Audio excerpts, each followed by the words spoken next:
Ora, vamos continuar então. A segunda masterclass, o que vamos assistir agora, é sobre Open Shading Language e temos a sorte de ter aqui o Renato Sousa, mais um homem do Norte, agora de Vila do Conde, portanto já temos Gaia, Vila do Conde, pode ser que o resto da região pareça representada. O Renato é engenheiro químico de formação de base e tem um interesse especial em mecânicas de fluidos. Não sei se por acaso ele utiliza o Blender e o simulador de fluidos do Blender para algum tipo de investigação e desenvolvimento na área. Mas aquilo que ele nos vai falar aqui hoje é, por acaso, um dos tópicos que mais me interessa, confesso, é Open Shading Language, é uma das novas funcionalidades, ou uma das novas features do Blender, e suponho que o Renato nos vai ajudar a compreender melhor como é que podemos programar os nossos próprios shaders dentro do Cycles e criar materiais completamente novos e diferentes, únicos. Estamos com algumas dificuldades técnicas? Não, acho que o som não vai ser preciso para já.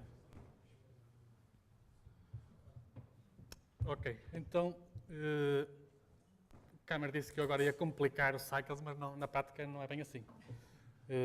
Porque isto, na prática, todos aqueles nodos que ele apresentou, aquilo pode ser resumido num único nodo. Por isso acho que é simplificar. Tem que se programar aquilo tudo por trás, mas consegue-se fazer tudo aquilo só com um nodo. Ontem apresentei uma introdução ao Python, portanto, a simplificar o Python. Hoje, o Open Shading Language, que é outra linguagem. Eu não penso que eu sou nenhum perito em programação, portanto, eu sou um curioso. A minha formação base é em engenharia química. E por isso qualquer pessoa pode, pesquisando um bocadinho, começar a trabalhar nisto. Não é preciso ser nenhum informático de raiz para começar a fazer estas brincadeiras. Eu vou tentar explicar o que eu consegui aprender desde que apareceu o OSL, o Open Shading Language, que é recente. Vou explicar basicamente o que é a estrutura base de um shader, mostrar alguns exemplos já feitos que existem disponíveis na internet e depois passar à prática, fazer aqui uma pequena demonstração de como é que se cria um shader e como é que se pode alterar alguns parâmetros. Portanto, o que é Open Shading Language?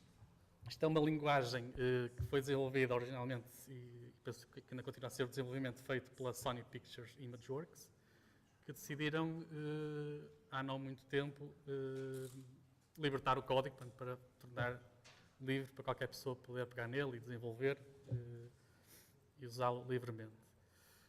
Tem uma sintaxe semelhante à linguagem C. Eu digo já que eu nunca programei em C, por isso, e consegui começar a programar com o OSL, portanto não é nenhum requisito ter nenhuma prévio conhecimento de linguagem C. Convém saber as bases da programação, mas isso podem ir àquele site que eu aconselhei ontem, portanto, o codeacademy.com, e lá explica muito bem as bases para quem nunca programou. Esta linguagem é ideal para descrever materiais, luzes, parte do displacement, portanto, geração de padrões, as tais texturas ou materiais procedurais, portanto, tal criação, através da matemática, conseguir criar padrões que podem depois tentar representar materiais ou texturas. E esta nova funcionalidade, portanto, o Cycles é recente, a OSL ainda é mais recente, né, porque só funciona com o Cycles. Tem aqui um inconveniente, é que só funciona com o CPU, portanto não dá para usar as placas gráficas. Isso aí penso que é um dos fatores, porque não se tem investido muito nesta parte. Primeiro não tenho visto na comunidade, além de algumas meia dúzia de pessoas que vão brincando com isto, não tem havido grande aprofundamento. Penso eu por causa desta limitação, de não poder, pelo menos para já, ser usado com as placas gráficas. Não sei se será possível futuramente ou não. Portanto, isto está implementado no Blender desde a versão 2.65, que saiu em dezembro agora do ano passado. Para quem quiser obter mais informação, portanto, aconselho começar por aqui, por este OSL Specification. Isto é um PDF, está aqui neste link, mas melhor é procurarem no Google para o OSL Specification, ou então neste segundo site, openshading.com. Tem lá depois o link para este ficheiro. Aqui explica o que eu vou explicar agora sumariamente, mas depois é muito mais detalhe e vai ao detalhe de todas as funções e a sintaxe da programação. o que é que se pode fazer mais em detalhe, e uma série de funções e variáveis que eu não vou aqui explicar porque não dá tempo, nem eu tenho conhecimento. Portanto, eu comecei com o OSL, fiz algumas brincadeiras, mas não sou nenhum expert na matéria. Portanto, tem aqui depois outros sites de pessoas que vão fazendo algumas coisas e vão explicando como é que vão criando os shaders. Tem algumas coisas interessantes e vou mostrar alguns exemplos que são essencialmente destes sites. Também na wiki da Blender também tem lá alguma informação sobre a linguagem OSL e o Google. Pronto, provavelmente vão ter maioritariamente a estes sites. Ainda não há muita informação virada para o Blender. A OSL é usada também noutros motores de render, mas é uma questão de procurarem e dentro disto aqui já é uma boa base para começarem a pesquisar e a informarem sobre o assunto. Portanto, qual é a estrutura de um shader? E um shader, basicamente, o resultado final de um shader vai ser, quando estamos ali a fazer os materiais do Cycles, vai ser um daqueles nodos, que tem entradas e saídas. Temos já uma série deles pré-definidos, nós podemos criar os nossos próprios nós com uma série de funções que queramos lá implementar. Portanto, é um programa que tem entradas e saídas, portanto, realiza uma determinada tarefa específica quando se renderiza uma cena e tem esta estrutura base. Portanto, no cabeçalho convém incluir este header, portanto, que tem algumas funções que são usadas depois na OSL. Antes do shader, do próprio shader, podemos pôr aqui funções, algumas funções que vamos usar repetidamente depois na nossa programação, ou coisas que já tenham sido feitas por outra pessoa, podemos implementar aqui. E as funções são programação genérica, que depois tem alguns parâmetros de entrada e tem uma saída. Portanto, podemos chamar aqui, eu vou dar um exemplo simples a seguir. E depois temos o nosso shader. Portanto, o shader é definido assim. Portanto, primeiro definimos o tipo de shader, também já vou mostrar à frente que tipos é que há, o nome que queremos dar ao shader, depois uma série de parâmetros que vamos nós definir, que vão ser, no fundo, as nossas variáveis de entrada e de saída. Isto é o que vai aparecer, estes parâmetros, é o que vai aparecer naqueles pontinhos dos nodos, aquelas bolinhas onde podemos ligar depois a outros nodos, portanto, entradas e saídas. E aqui são as declarações, portanto, nessa programação que é que vamos fazer com essas entradas para transformar nas saídas. Como? Também estão as saídas. São logo definidas nos parâmetros todas as entradas e saídas do shader. Tem aqui um exemplo muito simples. Este shader só faz a soma de dois números. Portanto, eu pus aqui uma função simples antes. Para definir a função, definimos o tipo de variável que ela vai criar. Neste caso será um float, portanto uma variável, um número decimal. Chamei-lhe a função somar. Ele vai pegar num decimal N1 genérico e num decimal N2 genérico, e o que vai retornar, portanto, quando eu chamar esta função somar aqui com dois parâmetros, o que ela vai fazer? Vai retornar a soma desses dois parâmetros. Portanto, isto é uma simples função que está a somar aqui dois parâmetros de entrada. Depois tem então a definição do shader. Shader soma, portanto, vou ter como entrada um número. Eu pus aqui como um float, portanto, também continua a ser um valor decimal, que vou-lhe chamar a variável num1. Aqui tem sempre que ser inicializadas as variáveis, portanto, que é para ele, quando se inicia, ele ter um valor por default, mas depois podemos alterar estes valores durante a renderização, ou durante cá em baixo, depois na nossa programação. Portanto, aqui criei duas entradas, num1 e num2, todas inicializadas com 1, podem iniciar com 0 ou com outro valor qualquer. E o output, portanto, o node de saída, vou-lhe chamar result, e para já também inicializei com 1. O meu shader, simplesmente, vou atribuir ao node result, vou atribuir o resultado de chamar esta função. Portanto, eu vou chamar a função somar, que defini ali em cima, com os parâmetros número 1 e número 2, que ele vai buscar aqui a estes sockets, portanto, do node. Os valores que estiverem ali é o que ele vai usar aqui, e vai à função e retorna-me a soma. Portanto, no fundo, o resultado vai ser a soma destes dois números. Portanto, revendo, temos aqui em cima uma função, aqui as entradas, as saídas, eu não mencionei, portanto, definem-se exatamente como as entradas, tendo a palavra output antes, portanto, que é para ele saber que isto vai ser uma saída. Os parâmetros, penso que à frente eu vou mostrar o tipo de parâmetros que podem ser. Portanto, podem ser diferentes tipos. Aqui pus um float, portanto, valores decimais. Podem ser números inteiros, podem ser textos, pode ser a cor. Todos aqueles nodos que existem nos nodos já pré-definidos do cycles, dos materiais, podem ser usados aqui como entradas e saídas. E a gente vai poder depois ligar também estas entradas e saídas a qualquer um dos outros nodos, desde que sejam do mesmo tipo, sejam compatíveis. Portanto, temos aqui as entradas, as saídas definem-se exatamente da mesma maneira. Portanto, aqui, como disse, são inicializados, mas depois podem ser alterados os valores. As saídas com a palavra output antes e depois, então, a nossa declaração. O que é que vamos aqui programar ou fazer com as nossas entradas e saídas. Como é que vamos usar, como é que podemos usar um shader? Portanto, aquele nosso código que a gente criou ali, a gente tem que estar com o render, o cycles, não funciona com o render interno. Temos que ativar aqui, na parte aqui da renderização, esta opção de usar a Open Shading Language. Depois criamos o nosso script, por exemplo, no Text Editor. Portanto, está aqui o script que eu tinha mencionado anteriormente, está aqui criado, exatamente o mesmo, que vai somar os dois números. E depois, naquela janela onde estava há bocado o câmera, portanto, a definir os materiais, ao adicionarmos um novo nó, em vez de ser um mix shader, um diffuse ou um glossy, há lá uma opção que é script e adicionamos então este nó de novo. Depois é só ir aqui, este fecheiro, este campo, e escolher o nosso fecheiro de texto, neste caso aqui o chapéu de soma, portanto vou buscar a soma, que ele cria então os tais sockets de ligação. Portanto, tem aqui a variável número 1, que eu criei aqui, a número 2 também, de entrada, então deste lado esquerdo, e da saída, portanto, o output, que é a variável result, que está ali a definir na saída. Portanto, eu agora posso, tendo isto a correr no cycles, no material, posso alterar aqui à mão este valor, o resultado vai ser sempre a soma destes dois números, ou posso ir buscar alguma informação, outros nós, e ligar aqui, e ele vai usar essa informação em vez do valor que estiver aqui.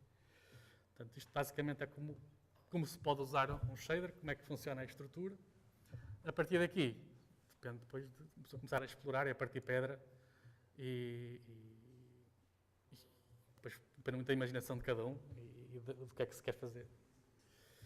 Que tipos de shader é que existem? Então, eu ali, antes usei aqui um shader, portanto, genérico, shader soma, mas há vários tipos de shaders. Portanto, um é o surface, portanto, que determina as propriedades básicas do material de uma superfície e como esta reage à luz. Portanto, não altera a posição da superfície, portanto, não permite fazer o displacement. São escritos como se escrevessem o comportamento de um único ponto da superfície. Portanto, o que a gente está a fazer ali no shader, estamos a dizer o que é que ele vai fazer em cada ponto. Se depois mudar para outro ponto, temos ali outras variáveis, mas ele vai aplicar aquele shader em cada ponto da superfície do material que estamos a estudar. Tenho depois os shaders tipo displacement, que podemos então alterar no nosso shader a posição e a normal, portanto, da superfície, fazer com que haja mesmo um deslocamento, se temos uma mesh com bastante resolução, portanto, fazer o displacement, ou então só a normal, que é fingir que estamos a fazer o displacement, e ele vai alterar como é que a luz vai reagir em cada ponto, supondo que a superfície teria uma determinada orientação, que na prática não tem. Vai simular essa rugosidade, ou que a superfície está deformada ou dobrada. Temos também o shader de volume, nem tenho a certeza se estes aqui já estão implementados ou não, ainda não experimentei. Descrevem como um meio físico, portanto, o ar, o fumo, o vidro, vão reagir à luz e como é que afetam a aparência dos objetos que estão do outro lado do meio. Depois, o shader genérico, é o que eu tenho usado basicamente, portanto, isto aqui a gente pode usar isto para qualquer coisa, para código auxiliar, para rotinas genéricas que podem ser chamadas individualmente num grupo de shaders. O tipo de parâmetros, portanto, como tinha dito, eu usei ali o float, mas podemos usar valores inteiros, podemos usar, por exemplo, cores, podemos usar uma imagem e buscar a cor dessa imagem e ser o input para um dos nossos shaders e depois fazemos tratamento dessa imagem. Podemos usar variáveis de texto, portanto, aqui para ir buscar depois, eventualmente, nomes de texturas, etc. Ou estes formatos que são pontos ou vetores, portanto, que são depois variáveis compostas, portanto, tem normalmente 3 componentes, x, y e z. Aqui, neste caso, são coordenadas, aqui será o vetor, portanto, será o valor da dimensão do vetor na direção x, y e z. Depois, também podemos usar closures, portanto, para além daqueles parâmetros, podemos usar os próprios diffuse shaders dentro do nosso shader. Podemos criar o diffuse, portanto, todos aqueles nodes que se podem adicionar, podemos alguns usar diretamente a informação base no nosso shader. Por exemplo, se usamos um mix shader para fazer 50% de glossy e 50% de reflection, nós podemos, dentro do nosso shader, dizer que vamos buscar aqui por exemplo, 50% de difuso e 50% de reflexão. Dizemos dentro do nosso shader que vamos usar 50%, por exemplo, que o shader final de saída vai ser 0.5 vezes isto, mais 0.5 vezes isto. Então, estamos a fazer essa mistura dentro do nosso shader e o output vai ser diretamente para o node de material. Também podemos usar emissões, holdouts, background, portanto, isto aqui são depois... podemos usar basicamente toda a informação que temos nos cycles, nos materiais, podemos usar internamente nos nossos shaders. Depois, existem algumas variáveis interessantes a que temos acesso através dos shaders que não temos, ou que seria mais difícil obter com a informação base dos nodes. Temos lá uma informação de geometrias, de normais, mas aqui temos um acesso mais direto e mais fácil de utilizar algumas variáveis. Uma delas, portanto, é o ponto P. Portanto, isto é uma variável, o P maiúsculo, é uma variável que já está criada por defeito, que nos dá a posição do ponto que estamos a tratar. Portanto, se temos aqui, isto é um cilindro, ele aqui vai ter essas coordenadas x, y e z desse ponto. Portanto, podemos usar essas variáveis para definir alguma propriedade do nosso shader. Portanto, podemos fazer o nosso material a variar em função, por exemplo, da posição x, de y e z, como eu vou depois também demonstrar mais à frente. Temos a informação do vetor incidente, portanto, que é o vetor sempre do ponto de vista onde estamos, ou onde está a câmara, ou o ponto do viewport, se estivermos a fazer em tempo real, até ao ponto P que estamos onde está a ser renderizado. Temos a normal, portanto, que é o componente perpendicular à superfície no ponto que está a ser renderizado. E temos o float UV, são as coordenadas paramétricas do ponto P. Penso eu que isto corresponde depois às coordenadas do UV mapping. Portanto, se fizermos o UV mapping da nossa geometria, podemos também ter acesso a essas variáveis, ou fazer o nosso material depender dessas variáveis. Depois, temos algumas funções também interessantes. Esta trace, por acaso, já usei num exemplo que vou mostrar depois mais à frente. O que ela faz, portanto, temos aqui alguns parâmetros, a posição, isto pode ser uma posição genérica, portanto, damos uma posição de um determinado vetor, um determinado ponto no nosso espaço 3D, pode ser no nosso superfície que estamos a utilizar ou não. Damos um vetor de direção e aquela nos vai dizer se atingiu algum objeto ou não, nessa trajetória. Portanto, imaginemos que temos aqui o nosso objeto, podemos usar a posição x, y, z, portanto, aquela tal variável P será esta posição aqui, x, y, z. Podemos definir uma determinada direção, pode ser um vetor normal, ou pode ser um vetor que a gente queira especificar em determinada direção, e ele vai percorrer isso indefinidamente, ou não, portanto, podemos pôr pelos uns parâmetros.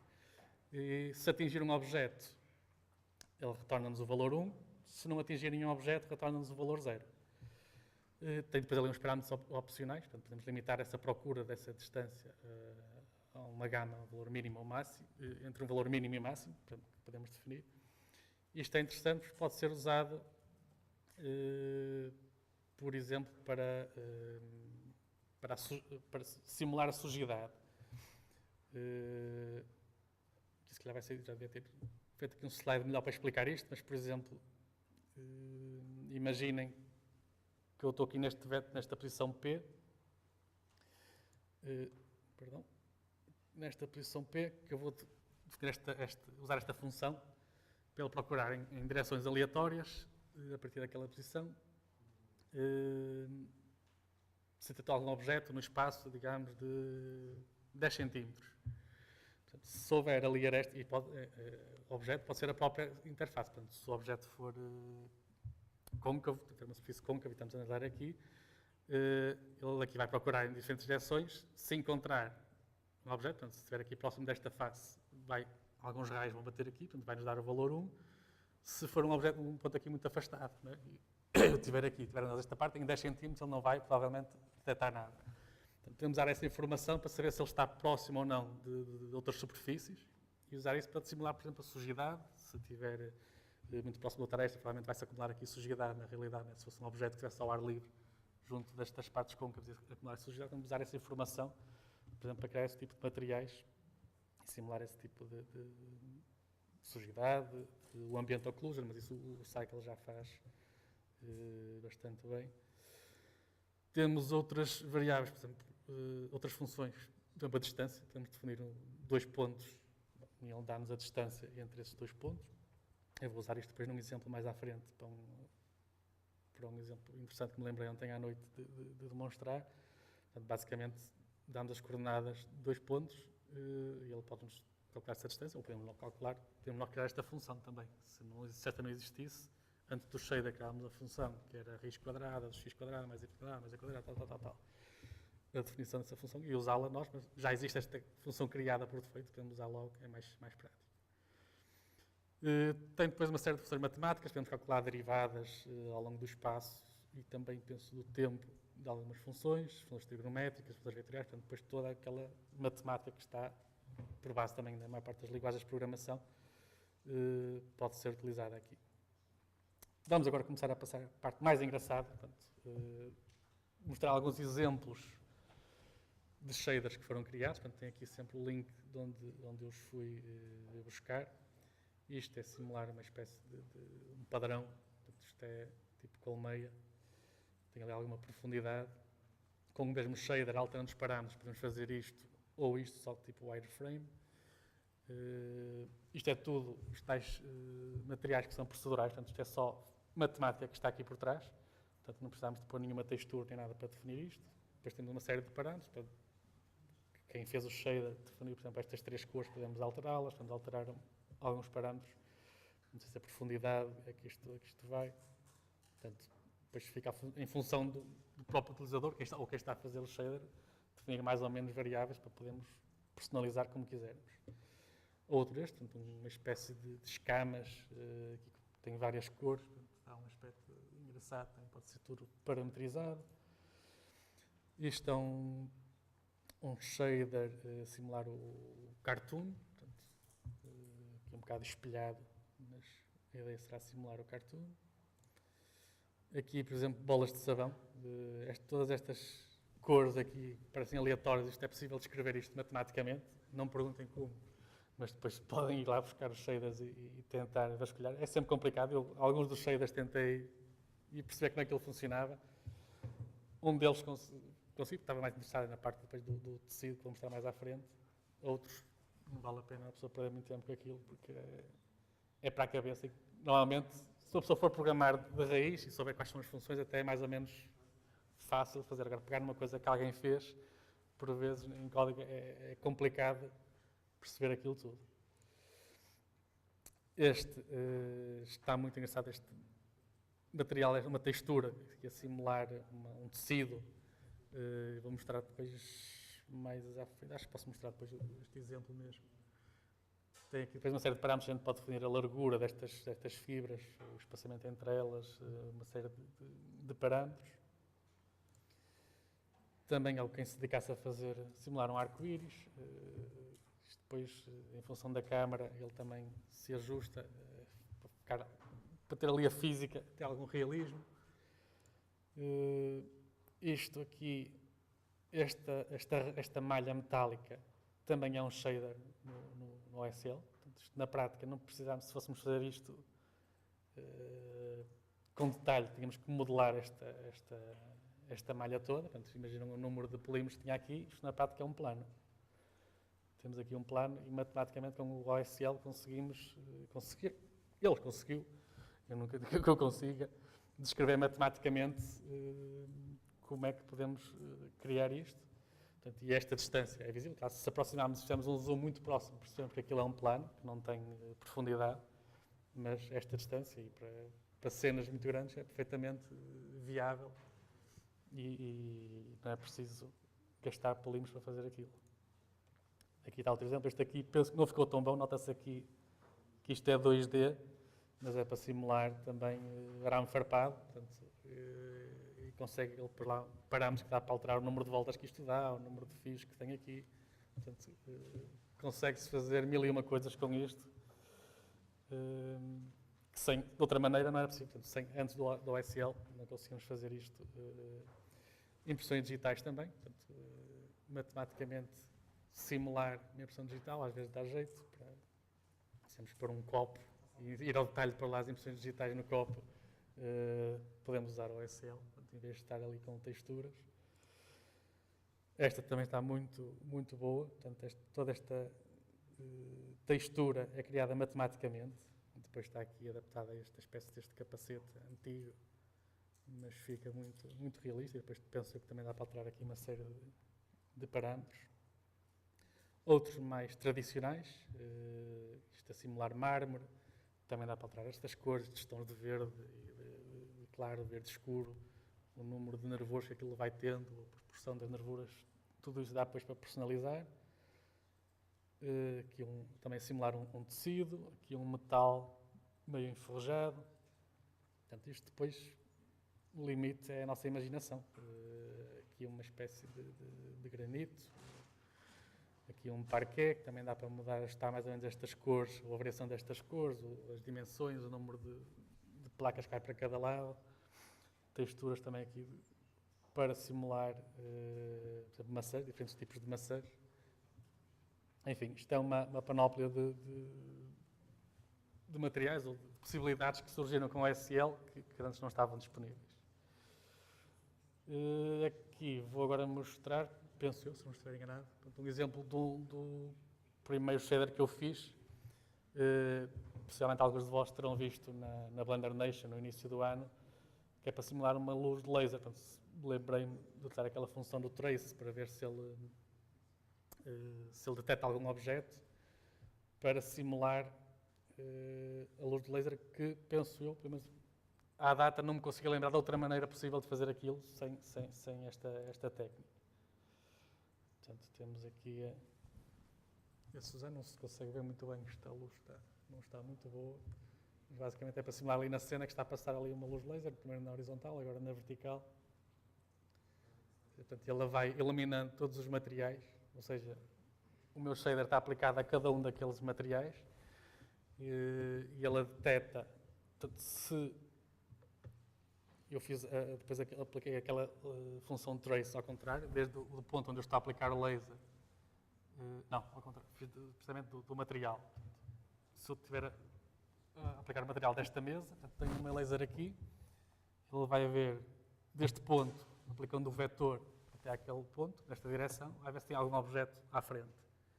Se não tiver, e se estiver no plano que eu defini para o laser, ele ilumina esta zona.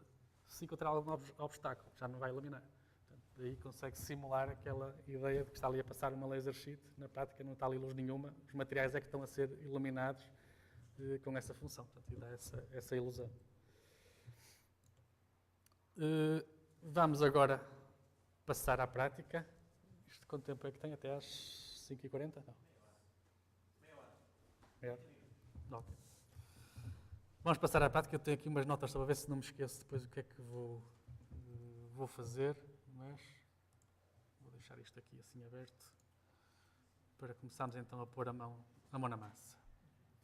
Eu vou abrir aqui o Blender. Vou usar o nosso famoso cubo, nada como, não é preciso complicar.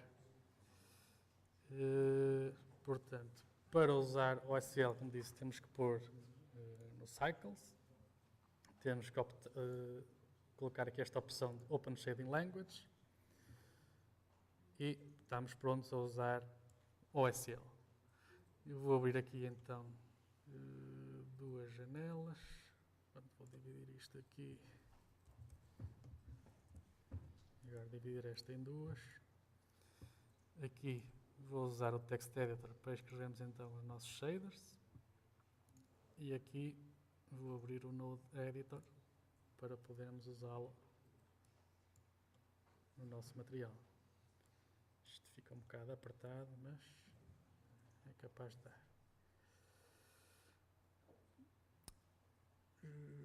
Portanto, vamos começar a criar o shader. Antes de mais, vou criar aqui um novo ficheiro de texto.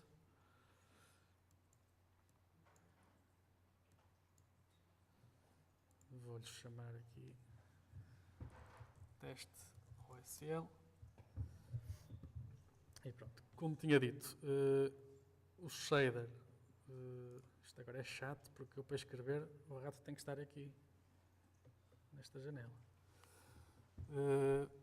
Vou criar aqui um shader, portanto, genérico. Antes disso, eu costumo abrir aqui ativar aqui estas opções que nos aparece aqui o número da linha que estamos a escrever. E também nos aparece, neste caso, é mais interessante para o Python, aqui sintaxe, isto é o syntax highlighting, portanto, ele, as palavras que ele conhece a linguagem vai pondo de cores diferentes. Com o SQL não é pouca coisa que ele altera, mas com o Python dá jeito, para ficar visualmente mais atrativo o texto. Portanto, vou criar aqui um shader, vou-lhe chamar teste, e vou-lhe dar então aqui alguns parâmetros de entrada. Vou começar com uma coisa simples, vamos dar aqui um parâmetro de entrada, um float, portanto, uma variável com casas decimais, e vamos dar iniciar com 1. Os parâmetros têm que estar separados por vírgulas, podem pôr tudo na mesma linha, mas visualmente fica mais interessante pôr assim em linhas separadas, portanto ele interpreta, até fechar o parênteses, ele interpreta que isto são tudo parâmetros dali deste shader test. Ok, e vou pôr aqui um output só para já, depois vamos complicando. Output, também um float.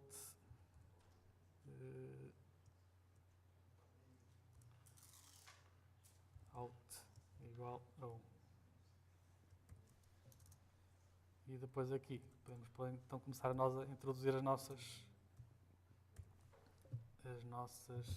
funções. Se eu não fizer nada, ele também não vai fazer nada. Vamos então criar aqui o nosso material. Teste OSL. E aqui usar os nodes. Portanto, ele por defeito põe aqui um material difuso. Vamos usar só material difuso. Desculpa lá a câmera, não vou pôr aqui brilhos. Eu sei que devia ter. Vou usar um material mais básico só para demonstração. Então podemos adicionar o nosso script, nosso shader, portanto fazendo Shift A ou então menu, adicionar aqui script, é este node de script, deixa eu pôr isto maior. E se eu for buscar aqui então o teste OSL, não deu erro, ainda bem, ele compilou logo. Se fizerem alguma alteração, depois têm que fazer aqui o refresh para ele voltar a compilar. Portanto, ele criou-nos aqui então uma variável de entrada, o F1, o F, com o valor de 1, e aqui um output, que para já também deverá estar com o valor de 1, porque eu não estou aqui a alterá-lo no meu shader. Podemos então agora começar a brincar e mostrar como é que podemos testar o nosso shader e ver o que é que ele faz e o que é que não faz. Portanto, vou começar aqui, se calhar vou criar aqui uma coisa mais, vou criar aqui um plano só para isto aparecer aqui umas sombras, ficar mais realista.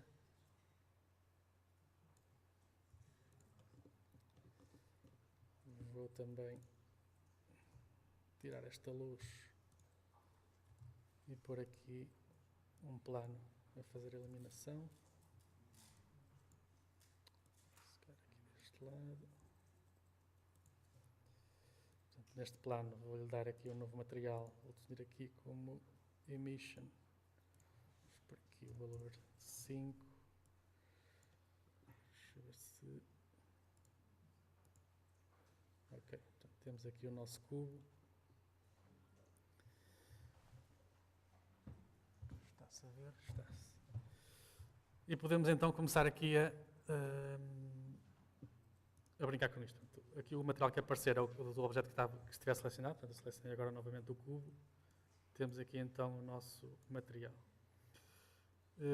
Para mostrar, por exemplo, a influência que isto está a funcionar, vamos ligar aqui, já não vai fazer nada, mas vamos ligar aqui o Alt à cor, apesar de não ser, isto ser só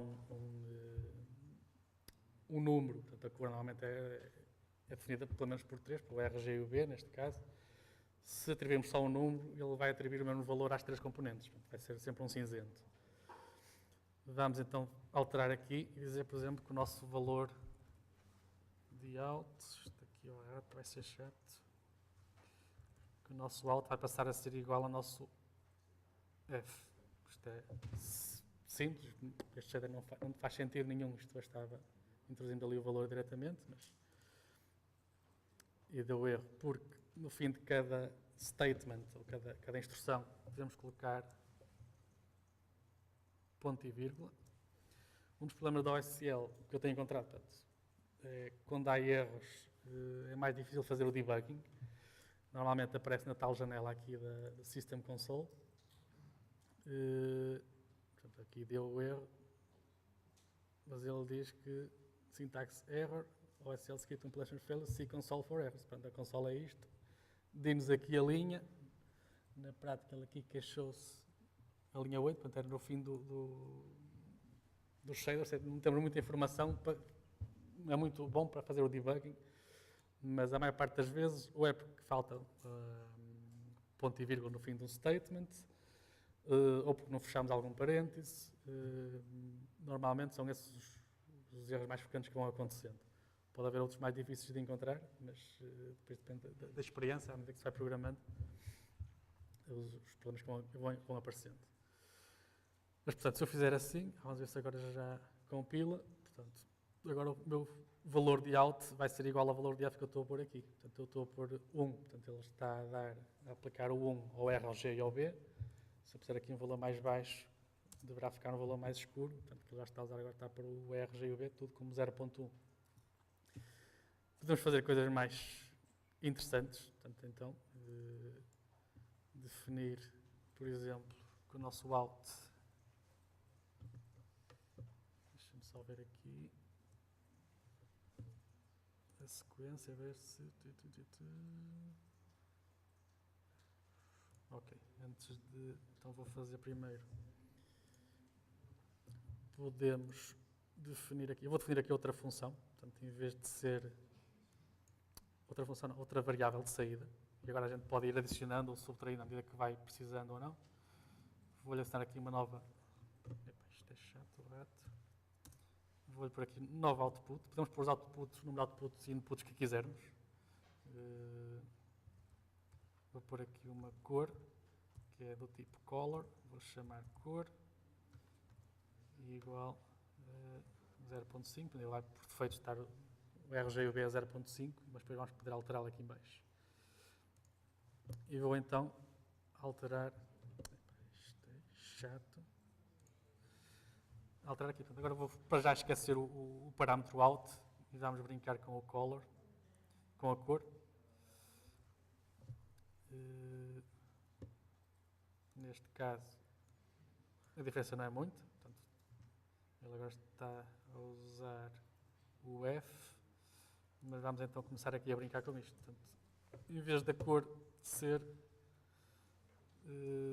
o valor de F, podemos começar a brincar, por exemplo, com aquela variável P, que é da posição do nosso objeto. Portanto, se eu puser aqui o P de 0, portanto, o P tem 3 componentes, 0, 1 e 2, que correspondem ao X, ao Y e ao Z. Se eu puser que a cor vai ser igual ao valor da posição P de 0, vai ser proporcional ao X do ponto onde estamos a renderizar. Portanto, se eu fizer isto, o que acontece é que o que tiver com X negativo vai dar menos de 0, ele assume como 0, e depois vai crescendo de 0 até ao 1, e aqui já está o valor de 2. Normalmente não é aconselhável, depois em termos de render, atribuir valores às cores acima de até acima de 0,8, muito menos acima de 1, porque aí depois há problemas de tempo de renda, começa a aparecer mais aqueles pontinhos de speckle e tudo. Portanto, mas basicamente aqui ele está a usar, está-me a dizer aqui o valor de cinzento proporcional ao valor da variável x. Portanto, o x, se virmos aqui, está aqui o 0 e está a aumentar nesta direção. Neste caso, ele está a usar, este P é um valor variável global. Portanto, se eu pegar aqui no cubo e começar a mexer o cubo, não estou a mexer o cubo, estou a mexer o plano, aqui. Se eu mexer o cubo, estão a ver que o material, digamos, a cor mantém-se na mesma posição relativa. Portanto, eu estou a mexer o cubo, mas o material está a ser alterado. Isto pode ser interessante para sempre fazer uma sombra ou qualquer coisa. Não sei, depois depende da dimensão de cada um. Mas, portanto, eu aqui estou a atribuir às três componentes, ao x, ao y, ao z, a componente horizontal, portanto, o x. Posso definir aqui o y, portanto, vai fazer noutra direção. E se fizer usar o P2, que é o z, vai ser então na vertical. Portanto, só para provar que temos acesso aqui a esta variável.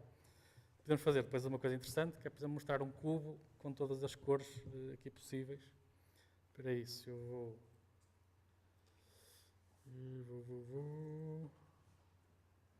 Ok, vou definir aqui uma nova variável de entrada. Primeiro vou escalar o cubo. Ele, por defeito, tem duas unidades de Blender. E depois vou aplicar a Scale. Portanto, eu fiz o Scale 0.5, então foi com metade de tamanho. Ele agora tem uma unidade de dimensão, de altura, largura e profundidade. Outra coisa que vou fazer é alterar-lhe a origem. Vou colocar aqui, neste vértice, vou pôr ali o nosso cursor 3D. Portanto, seleciono o vértice, depois faço Shift S, Cursor to Selected, e o cursor 3D, que a gente está sempre aí a navegar, vai para o vértice que estava selecionado. Depois, saindo do modo de Edit, podemos ir aqui ao Object, Transform, e fazer Origin do 3D Cursor. Portanto, aquela origem do objeto que, por defeito, está no centro físico do objeto, posso dizer agora que vai passar a ser onde estava ali o 3D Cursor. Portanto, agora, se eu fizer rotações, ele vai rodar em torno daquele ponto e não do centro. Mas o meu objetivo não é a rotação, é usar estas coordenadas, este x, este y e o z, para definir a cor do cubo como o R, G e o B. Portanto, que dá depois um efeito engraçado. Para isso, ou coloco isto na origem, também pode ser, se calhar é mais prático. Portanto, vou aqui e vou dizer que isto vai passar. Pronto, coloquei o meu cubo na origem e como o vértice está ali, portanto, o x local corresponde agora ao x global do objeto.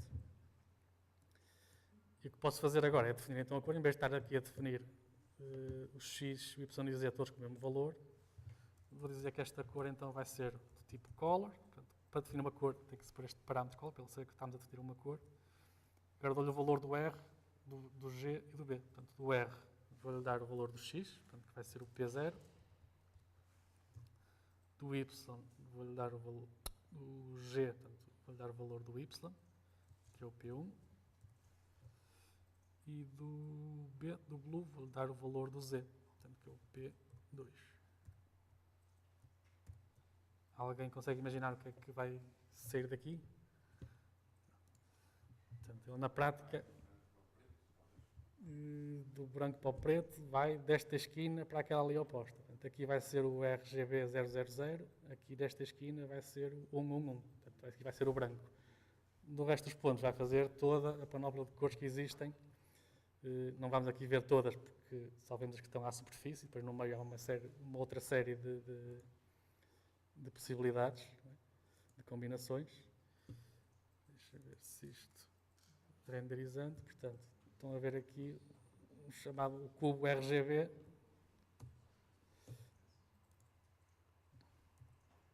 Portanto, aqui é o preto, 000. Aqui estamos a aumentar só o X, portanto, só o vermelho. Aqui estamos a aumentar só o azul, Se rodarmos isto, Start não está a querer colaborar.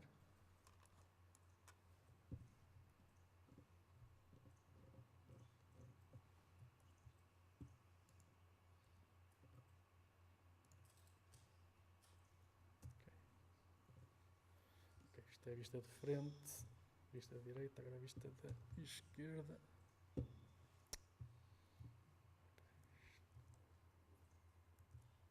Ok, portanto, aqui no eixo dos Y, estão a ver aqui em baixo o Y, estamos a aumentar só o valor do green, do G. Portanto, temos aqui o RGB, o cubo RGB, portanto, ali o preto e aqui o branco na outra extremidade. E aqui alguma das combinações, portanto, aqui no meio deste cubo, se isto fosse se tivéssemos cortado às fatias, tínhamos ali todas as combinações possíveis de cores do RGB.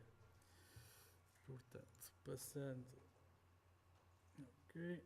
Vamos agora voltar a tornar isto mais monótono e voltar à cor dos cinzentos.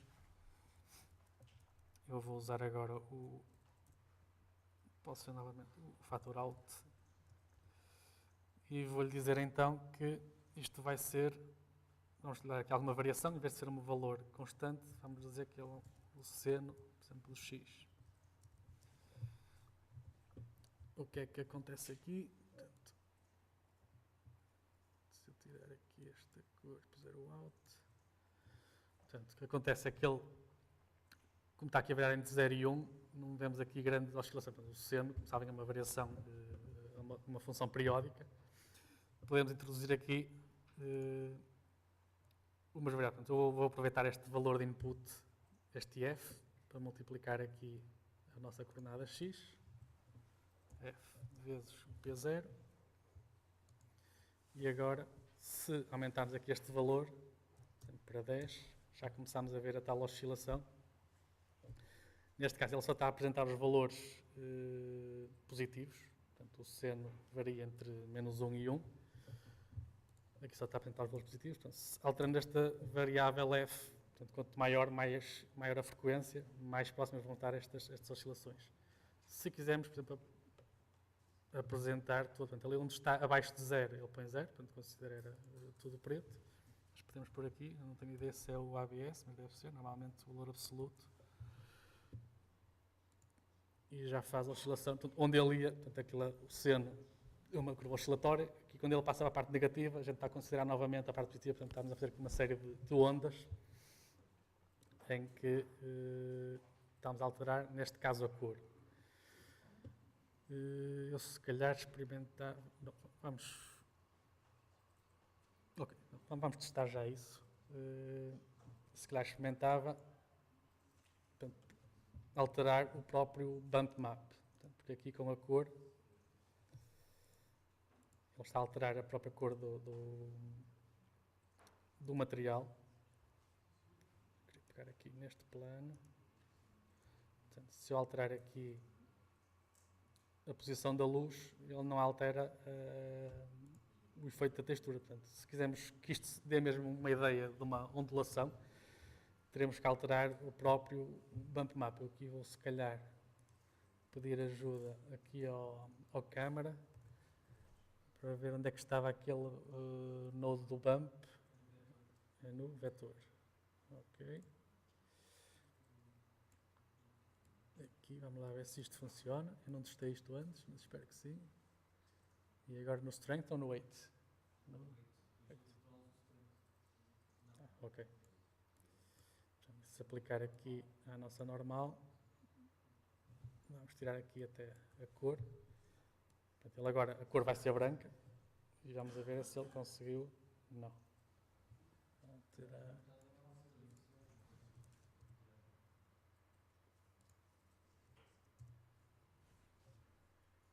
Não está.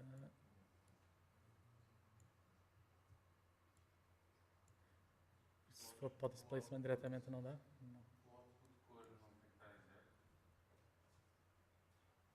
O output de cor, não. Mas aqui não está a cor, ele não está a usar esta cor, está a usar só aqui esta.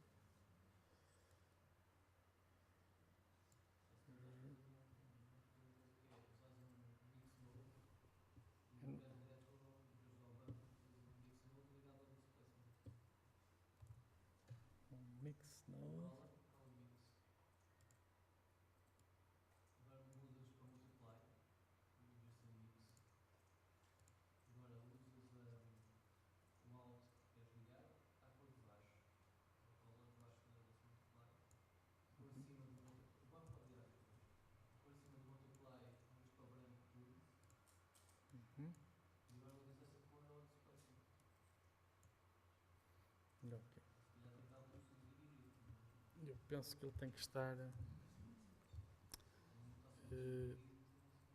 tem... Não, mas...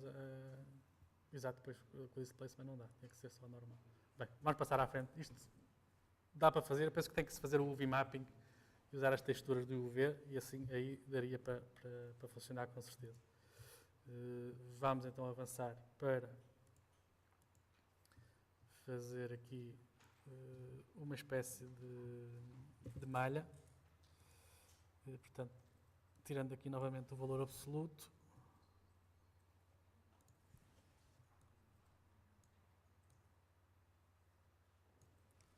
Vamos estar sempre a encher aqui, tem um parênteses a mais. Portanto, tendo aqui este valor absoluto, podemos usar aqui outra função. Imaginemos que a gente quer simular umas grades, por exemplo. Podemos usar isto na cor. Mais correto seria usar no tal normal map para ser mais realista, porque isto, à distância, isto pode disfarçar se vimos num plano, não fica tão... Se vimos mais próximo, não fica tão realista. Podemos agora usar, por exemplo, esta parte preta, se quiséssemos pô-la transparente. Podemos usar aqui outra função que está incluída no Excel, que é o step, em que ele nos vai dar um valor de 0 se estiver abaixo de determinado valor, ou 1 se estiver acima de determinado valor. Portanto, eu posso aqui simplesmente, vamos pôr aqui, posso criar outro fator.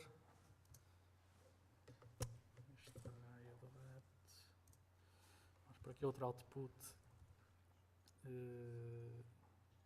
Float fac é igual a 1. Falta aqui uma vírgula.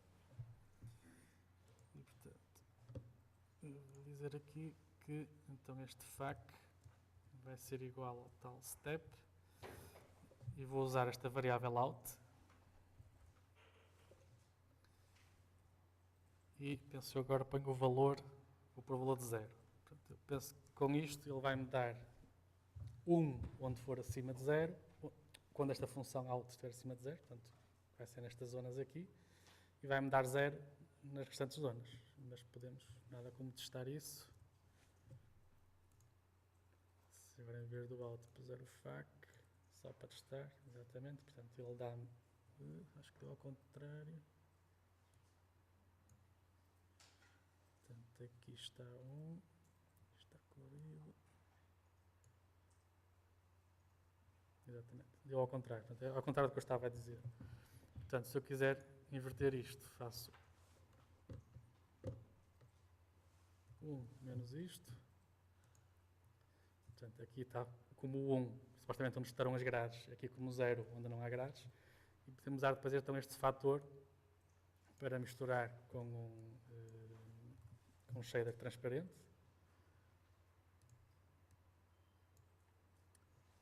Aqui um mix shader.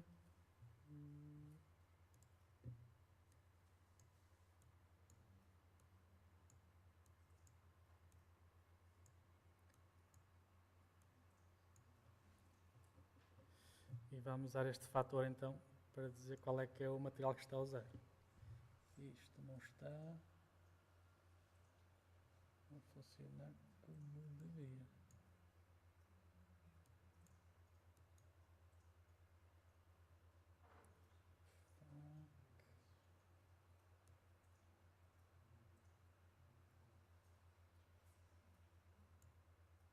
Só que é que ele está ali a desaparecer.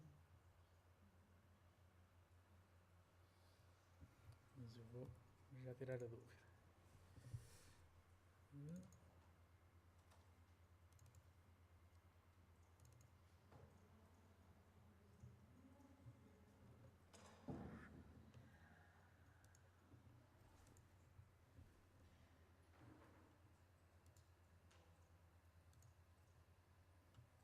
Afinal não vou tirar a dúvida nenhuma.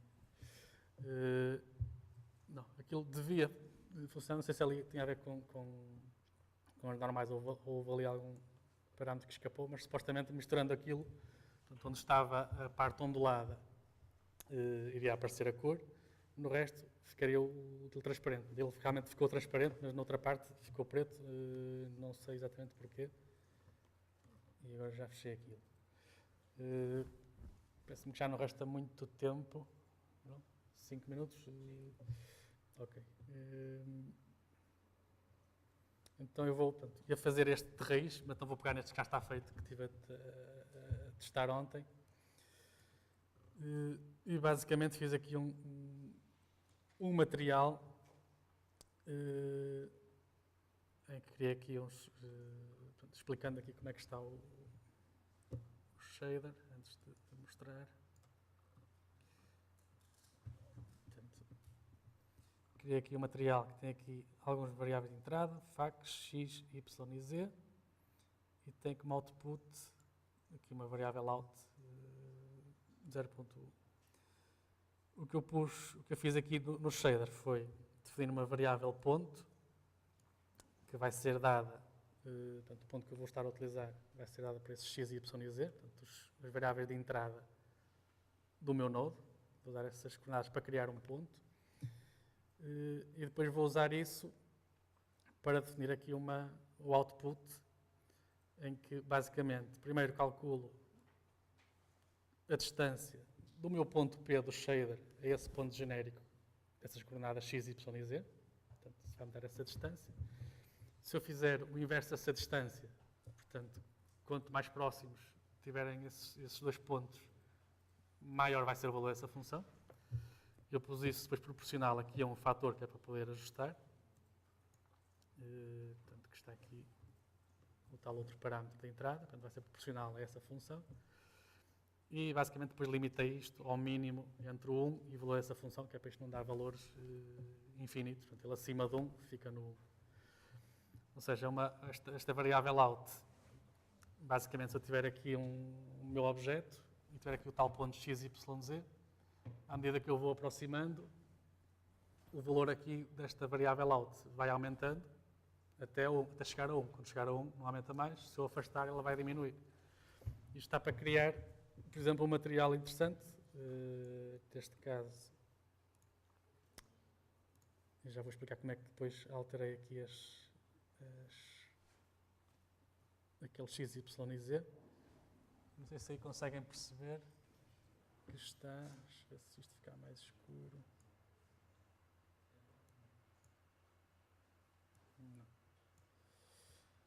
Não sei se conseguem perceber aqui a diferença. Perto deste cubo, aqui à volta, está mais esbranquiçado. Portanto, o cubo é verde. Não sei se dá para perceber aí que isto está mais esbranquiçado aqui à volta. Portanto, e se eu mexer este cubo, se eu afastar, já ficou aquilo mais verde novamente. Portanto, se eu puser isto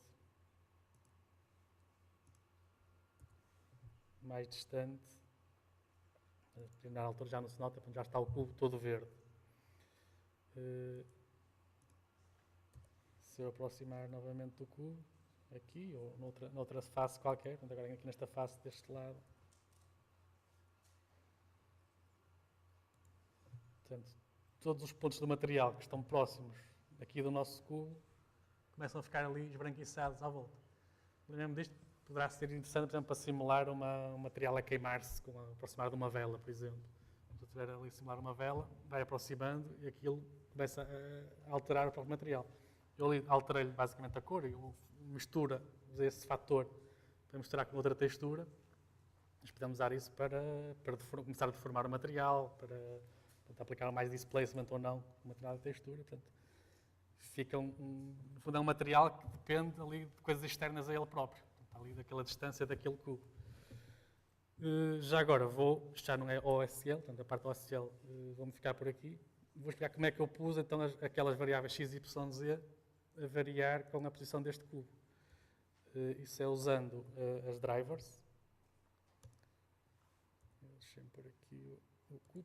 Portanto, os drivers, dá para este exemplo, como dá para uma série de coisas, não sei se já viram, na parte do rigging, por vezes temos quase um painel de controle na nossa interface 3D, em que a gente tem lá uns botõezinhos, anda para cima e para baixo, ele mexe um braço, anda para mexe qualquer coisa. Portanto, temos tipo uns botõezinhos de controle e na prática a gente pode relacionar a posição desses botõezinhos, desses objetos, com outras variáveis. Eu vou exemplificar aqui então como é que se faz isso. Portanto, aqui no material, não sei se está para tirar delete drive. Ok, portanto, já apaguei o drive. Eles, se tiverem as tais drivers, eles ficam a roxo e na prática deixam de ser animáveis. Eles vão estar sempre, o seu valor vai ser sempre a função desse driver e não da gente animação. Pensou que não é possível pôr aqui. Não, por acaso dá para pôr keyframes. Não sei depois qual é que ele interpreta, se liga mais ao keyframe ou à driver. Mas pronto, se eu tiver aqui um valor, eu quero atribuir este valor de x, da coordenada x, de tal cubinho mais pequenino. Eu venho aqui com o botão direito, faço Add Driver, e ele já ficou roxo. Agora falta definir o que é aquele roxo. Para isso, vamos aqui à janela do Graph Editor, e se clicar aqui no script, aparecem-me aqui os drivers que ele já criou. Portanto, já tinha o x e o y e o z criados, que eu não, e criei agora novamente então o x. E aqui do lado direito, portanto, eu vou aqui ao x, temos aqui uma expressão. Neste caso, a expressão está a ser o valor que já estava lá colocado. Portanto, ele vai manter este valor. Se eu não fizesse mais nada, pensou que ele ia manter este 0,55 em qualquer caso. Mas eu posso fazer uma coisa, simplesmente chegar aqui e dizer-lhe que isto vai ser o cubo x, por exemplo, dar-lhe aqui o nome de uma variável. E aqui logo abaixo podemos definir essas variáveis. Vou dizer aqui que aquele cubo x que eu estou a usar ali vai ser igual a outra propriedade qualquer. Eu posso ir buscar aqui o cubo, deixem-me só ver, eu chamo-lhe vela, precisamente. Portanto, a vela, e vou-lhe dizer que aquela variável x, então vai ser a localização x deste objeto. Portanto, com isso conseguimos, alterando aqui a posição do nosso cubo, portanto ele está a 0,555, se eu pegar aqui neste cubo e o mover, agora foi para dentro do outro, mas não faz mal, já atualizou ali para 0.0543, portanto já está ligado a uma variável com outra. Isto é muito interessante, está para uma série de versatilidades, não só neste caso, mas para uma série de variáveis, quando a gente quer depender umas coisas das outras, podemos usar as constraints ou então estas drivers que são muito úteis. E pronto, dentro do tempo disponível, era isto que tinha para vos apresentar. E estou disponível se houver alguma questão que possa responder.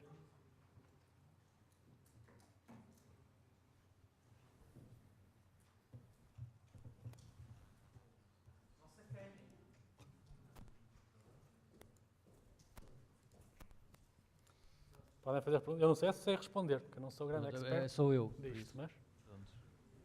Não, eu só queria saber qual é o entrave ou a limitação que não permite usar isto em GPU, quer dizer, porque é que só funciona em CPU?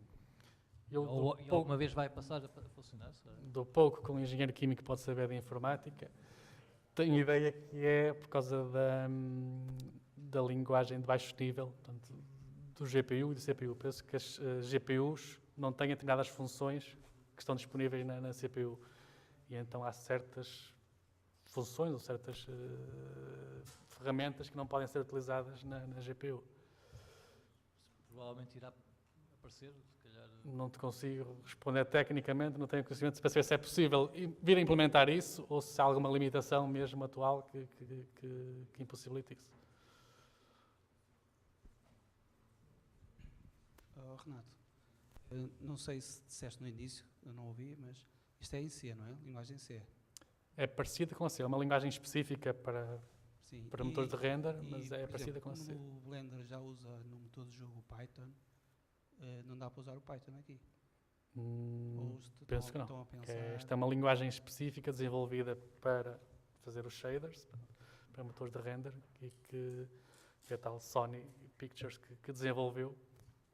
Portanto, e tem que se usar aquilo para usar as funções que já estão feitas e para se poder ligar ao motor de render. Daqui a um ano, se calhar, podíamos estar aqui a fazer um speed shading contest, não? Possivelmente, ver quem faz o melhor material. Só uma nota. Portanto, mesmo está para fazer algumas coisas que não é possível de outra maneira, mas mesmo para fazer coisas que é possível fazer com os nodes, pode ter interesse em termos de tempos de rendering. Portanto, eu não cheguei a testar, mas daquele pessoal que vai fazendo ali os diferentes shaders, testaram, e, por exemplo, a gente usar aqui uma série de nós pré-definidos, né? Neste caso não sei se é aplicável, mas isto usa uma série de nós e a gente na prática só vai usar um destes. Se tivermos aqui uma nuvem muito grande de nós, vai haver ali mais de metade destes pontinhos que nós não estamos a usar, mas que o Blender vai estar a calculá-los na mesma. Portanto, se a gente pode, nem que seja para simplificar e para diminuir o tempo de rendering, simular, portanto, eu poder pegar neste Diffuse Node e posso criar este nodo com um shader. E escuso de pôr aqui a roughness, se eu quiser que ela seja 0, e escuso de pôr aqui a normal, se eu souber que eu não vou utilizá-la. Ele escusa de estar nos inputs, não sei se tem tanto impacto, mas nos outputs sei que tem. Portanto, se a gente tiver ali uma série de outputs e só vai usar um, se calhar é mais simples, fazemos o nosso shader, poupa depois em termos de tempo de rendering. Por isso é que acho que já estão a trabalhar para a versão a seguir num shader, digamos, unificado, em vez de ter o diffuse, o gloss e o glass, acho que já estão a trabalhar numa unificação, digamos, desse, que é um Uber shader, que digamos que é um shader mais completo, que, se calhar exatamente por isso, porque se calhar não é preciso ter tanta coisa lá por usar dentro do shader. Não é? Possivelmente. Ainda não aprofundei muito esse UV shader, mas admito que sim, que possa ser isso. Também não sei, a outra parte também não fui investigar muito a fundo, que é os P-Nodes, também são os nós, acho que vai ser possível personalizar, não sei se exatamente o que é. Mas acho que é mais para motores externos poderem usar os nodes do Blender como se fossem internos, digamos assim. Porque há motores de render, tipo o Lux Render, acho que a árvore dele interna também é assim em nodes. Mas nós no Blender só conseguimos ver aquela lista de material ao lado e não conseguimos trabalhar com os nodes. Então os PyNodes, se calhar, é para... Podemos usar os nodes do Lux dentro do Blender. Sim. Possivelmente. Não aprofundei muito, mas admito que sim. Sei que vai ser mais uma maneira de versatilizar o Blender e de podermos personalizar a nossa maneira. Mais questões?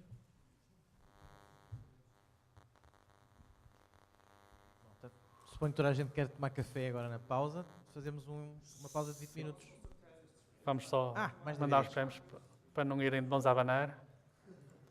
Já ganhei um, pode ser ganho. Obrigado. Obrigado.